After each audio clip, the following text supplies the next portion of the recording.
안녕하세요. 꽃사슴TV입니다. 오늘 들려드릴 책은 부자가 보낸 편지, 혼다켄즈음 출판사 책이 있는 풍경입니다. 이 책은 재벌이었던 할아버지가 손자에게 남겨주신 것은 돈이 아닌 9통의 편지였다. 돈보다 더 위대한 유산 9통의 편지를 엮은 책입니다. 저도 여러 번 감명 깊게 읽었는데요. 지금부터 중요한 내용을 골라 여러분께 소개하겠습니다. 시작합니다. 기회는 작업복을 걸치고 찾아온 일감처럼 보이는 탓에 대부분 사람들이 놓쳐버린다. 이 책의 프롤로그입니다. 최초의 편지입니다. 나는 엄청난 돈을 벌어 재벌이 되었지만 내가 가진 모든 재산을 장학재단에 기부하기로 했다. 너희 아버지에게도 손자인 너에게도 재산이라고 불릴 만한 것을 일절 남기지 않을 생각이다. 그 점을 용서하길 바란다. 대신에 너에게는 인생에서 가장 중요한 것을 알려줄 생각이다. 네 앞으로 9통의 편지를 보낼 것이다. 그 편지는 고아였던 내가 억만장자가 될 때까지, 즉 80년 인생에서 얻은 삶의 교훈이란다. 내가 살면서 얻은 지혜는 물론이고 겪었던 시련까지 그 편지 안에 고스란히 담았단다. 편지의 내용을 몸에 익히면 돈, 명예, 인간관계, 행복한 가정 등 모든 것을 손에 넣을 수 있을 거다. 마지막으로 너를 무척이나 사랑했다는 말을 전하고 싶구나. 멋진 인생을 살길 바란다. 행운을 빈다. 이 책의 목차입니다. 이 책은 총 9통의 편지로 구성되었습니다. 첫 번째 편지 우연, 두 번째 편지 결단, 세 번째 편지 직감, 네 번째 편지 행동, 다섯 번째 편지 돈, 여섯 번째 편지 일, 일곱 번째 편지 실패, 여덟 번째 편지 인간관계, 아홉 번째 편지 운명. 오늘은 이 중에서 첫 번째 편지 우연부터 결단, 직감, 행동, 이렇게 네 번째 편지까지 소개해 드리겠습니다. 첫 번째 편지 우연. 우선 너에게 해둘 말이 있다. 이 세상에 우연이라는 것은 존재하지 않는다. 당시에는 잘 알지 못하지만 나중에 뒤돌아보면 우연이라는 작은 점은 선으로, 그리고 그 선은 면으로 보이게 된단다. 게다가 내 나이가 되면 면은 입체로 보이게 되고 인생은 우연이라는 작은 점이 모여 완성된다는 사실을 깨닫게 되지. 이렇게 많은 우연을 경험한 끝에 나는 이 세상에 우연은 없다고 생각하게 되었단다. 지금은 실감하지 못할 테지만 우리도 어떠한 인연으로 연결되어 있단다. 이 사실을 꼭 기억해 두었으면 한다. 인생에서 일어나는 모든 일에는 의미가 있다. 그리고 그 일은 나를 행복하게 해주기 위해 일어난다. 그럼 사람은 우연을 가장한 필연을 어떻게 발견해야 될까? 우연을 가장한 필연을 영어로는 싱크로니시티라고 부른단다. 특히 성공하는 사람들은 우연을 가장한 필연을 잘 잡는단다. 평소라면 그냥 지나칠 일이지만 직감적으로 느낌이 왔을 때는 잘 살펴보는 게 좋아. 인생에서 일어나는 모든 일에는 의미가 있고 그 일은 너를 반드시 행복하게 만들어준다. 이 이야기를 첫 번째 편지에서 전하고 싶었다. 직감을 의식하면서 우연은 필연이다 생각하며 살길 바란다. 이 세상에 우연으로 일어나는 일은 없고 우연으로 만나는 사람도 없다. 앞으로는 모든 일을 직감으로 선택하길 바란다. 행운을 빌겠다. 두 번째 편지, 결단. 성공하려면 무엇이 필요합니까? 나는 이런 질문을 자주 들었단다. 그럴 때마다 나는 결단이라고 대답했지. 그 이유는 결단을 내리지 않으면 아무것도 시작되지 않기 때문이야. 진학, 취업, 전직, 결혼, 독립처럼 인생의 중요한 결정은 뒤로 미루지 않는 게 좋아. 왜냐하면 결단을 뒤로 미루면 당장은 평온한 생활을 할 수 있을지 몰라도 가슴 뛰는 인생은 살 수 없기 때문이지. 모든 일은 결단을 내린 순간 시작된다. 믿지 못하겠지만 결단을 내린 순간 미래는 탄생한단다. 이 세상에는 네가 상상하는 것보다 훨씬 멋진 세계가 존재한단다. 내 인생은 재미있는 우연과 놀라움의 연속이었어. 결단은 새로운 미래를 만들어낸다. 이 말을 꼭 기억하길 바란다. 너는 많은 일을 스스로 결정하는 사람이 되었으면 하는구나. 스스로 결정해서 인생을 적극적으로 만드는 그런 사람이 되었으면 한다. 그리고 결정이 어느 정도 익숙해지면 너는 한 단계 위의 결단을 내리고 싶어질 거다.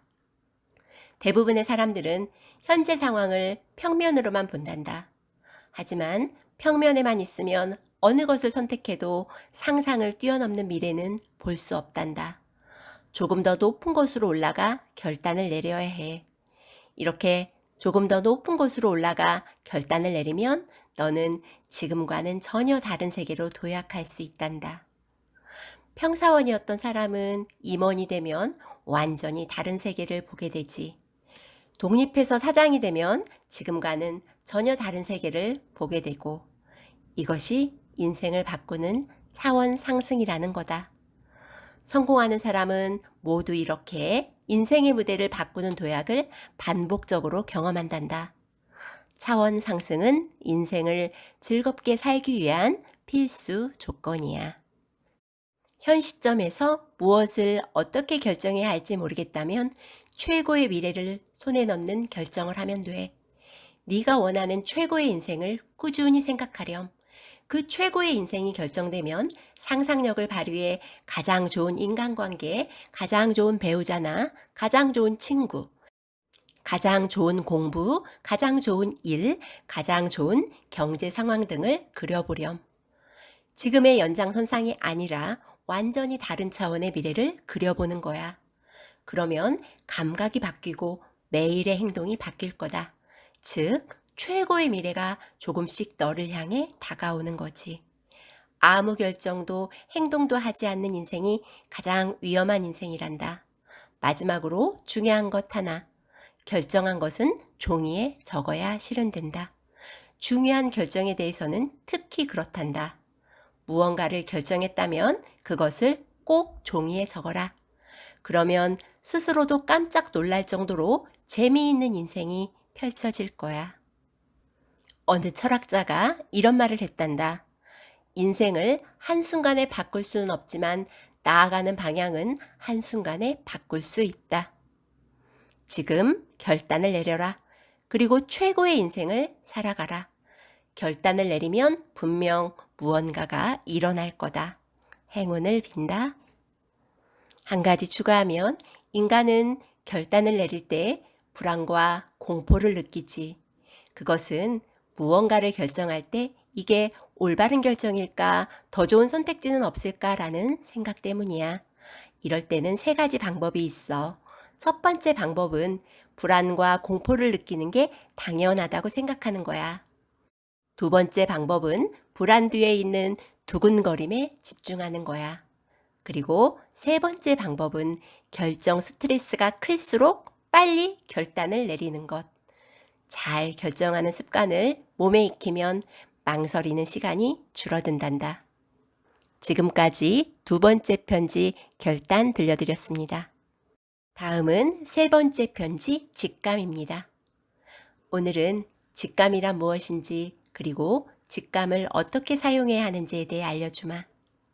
너는 직감을 그저 감이라고 생각하겠지만 직감은 지혜란다.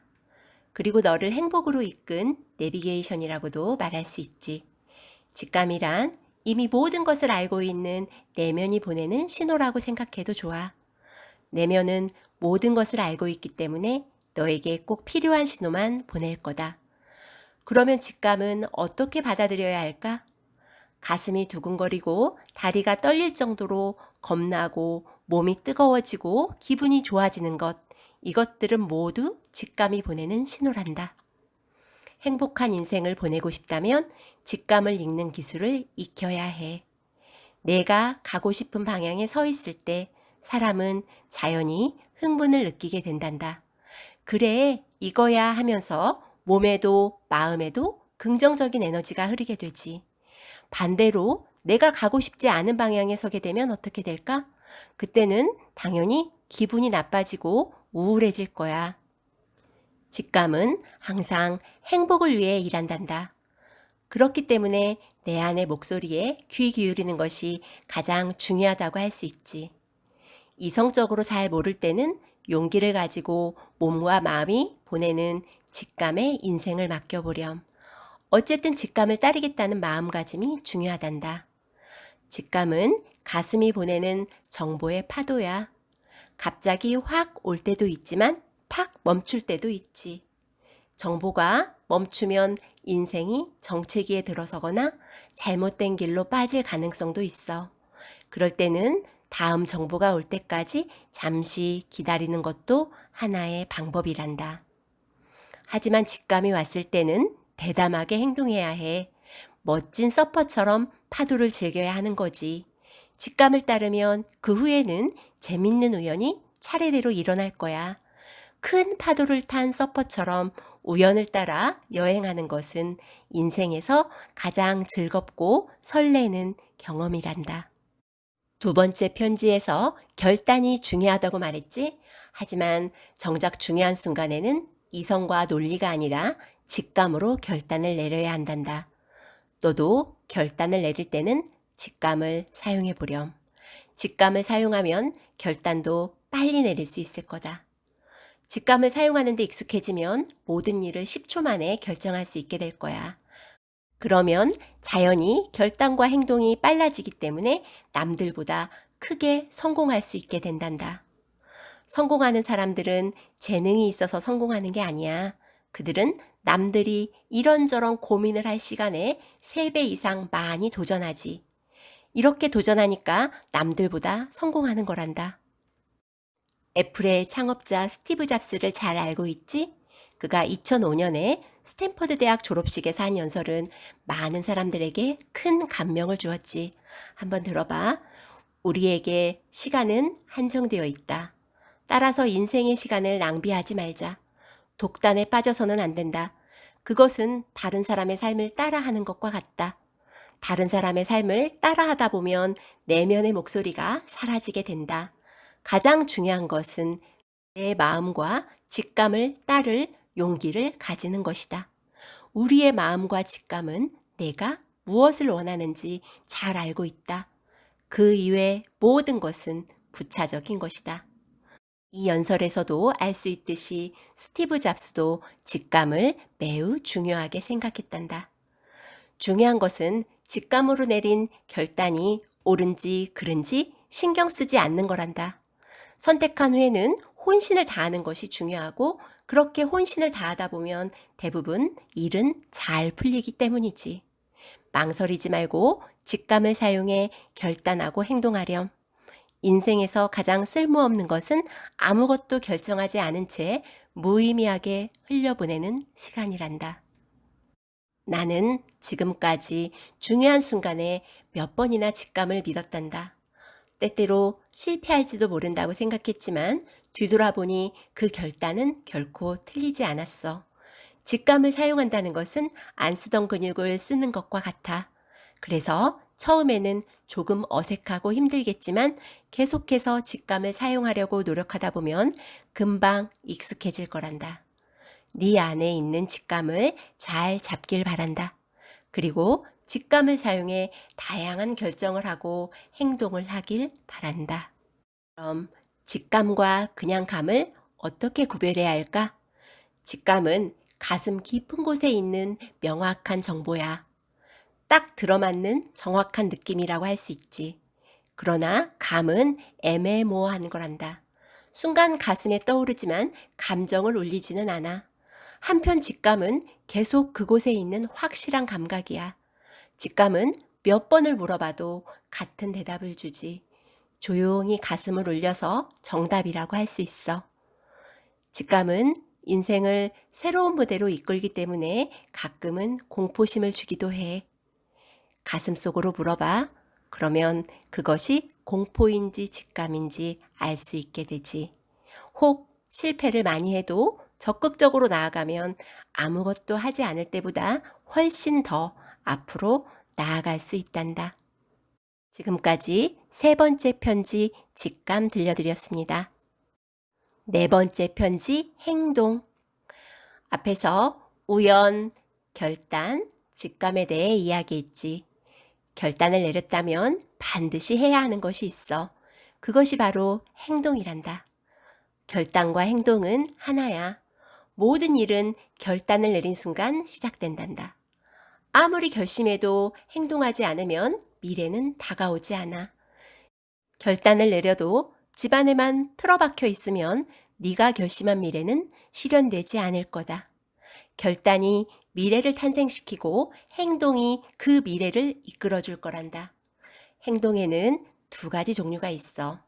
하나는 미래의 불편함을 막기 위해 마지못해 하는 행동. 또 하나는 현재를 즐기면서 신나게 하는 행동이야. 대부분의 사람들은 미래의 불편함을 막기 위해 마지못해 하는 행동만 할 뿐 현재를 즐기면서 신나게 하는 행동은 하지 않아. 불행하게도 말이야. 왜냐하면 어렸을 때부터 싫은 일도 해야 한다고 배웠기 때문이지. 그래서 사람들은 아무리 싫어하는 일이라도 꾸역꾸역 참아가면서 어떻게든 하는 거란다. 세상에는 일을 하고 싶지 않지만 선뜻 일을 그만두지 못하는 사람들이 의외로 많이 있어. 매일 출근하기 싫다고 말하면서도 결국 월요일부터 금요일까지 회사에 나가는 사람들을 보면 쉽게 알 수 있을 거다. 일이 싫으면서도 왜 굳이 출근을 하는 걸까? 그것은 일을 하지 않으면 집세나 생활비를 낼 수 없는 불편한 상황이 벌어지기 때문이야. 그런 불편한 상황이 싫기 때문에 꾸역꾸역 일을 하는 거지. 그러나 긍정적인 에너지를 늘리지 않으면 인생은 당연히 재미없어지고 말아. 그래서 긍정적인 행동 에너지를 늘리는 몇 가지 방법을 소개해 줄게. 첫 번째 방법은 어렸을 때 순수하게 즐겼던 것을 생각한 후에 그것을 해보는 거야. 이를테면 노래를 좋아했다면 노래를 부르면서 긍정적인 에너지를 높이는 거지. 이렇게 매일 즐거운 것을 1%씩 늘려보렴. 즐거운 일을 하면서 나 자신을 행복하게 만드는 것이 목적이란다. 두 번째 방법은 재미있을 것 같은 일을 20개 적은 후에 가장 흥미 깊은 것부터 순서대로 해보는 방법이야. 그것은 당일치기 여행이나 영화 관람, 악기 연습처럼 작은 즐거움이라도 좋단다. 이렇게 작은 즐거움을 느끼면서 긍정적인 에너지를 충전하는 거야. 그러면 다음에는 조금 더 재미있는 일을 해보고 싶어질 거란다. 세 번째 방법은 조금 상위 단계지만 미래에 성공한 내 모습을 상상해 보는 거야. 미래에 나는 어떤 재미를 즐기고 있을지 명확하게 상상해 보렴. 가뿐하게 할 수 있는 것부터 행동하면 성공한 내 모습이 쉽게 보일 거란다. 사람들이 다이어트나 금연에 실패하는 이유가 무엇인지 아니? 그것은 성공한 미래의 모습을 상상하지 않고 눈앞의 쾌락만 선택하기 때문이야. 여러 가지 방법을 시도하면서 현재를 즐기면서 신나게 하는 행동의 양을 늘려가 보렴. 그리고 원하는 미래를 손에 넣을 때까지 우연과 직감을 따라 두근거림을 쫓아가 보렴. 너에게 꼭 전하고 싶은 말이 있다. 인생은 크게 나눠서 두 가지 종류밖에 없단다. 많이 경험하는 인생과 조금 경험하는 인생이지. 안전만 생각하면 재미없는 인생을 살게 될 거다. 앞에서도 말했듯이 행동하지 않으면 아무 일도 일어나지 않는단다. 경우에 따라서는 실패를 목표로 행동해야 해. 마지막으로 사상가 루소의 말을 덧붙이겠다. 살아있는 것, 그것은 숨 쉬는 것이 아니다. 활동하는 것이다. 코로나가 끝나면 세계로 나가보렴. 청년이여 여행을 떠나라. 다음 편지는 해외에서 읽어보길 바란다. 그 전까지는 다음 편지를 읽지 말거라. 그럼 좋은 여행이 되기를. 오늘은 혼다캣님의 부자가 보낸 편지 중에서 네 번째 편지까지 들려드렸습니다. 우연, 결단, 직감, 행동. 다음 편에는 다섯 번째 편지, 돈 편 들려드리겠습니다. 좋은 하루 되세요. 감사합니다.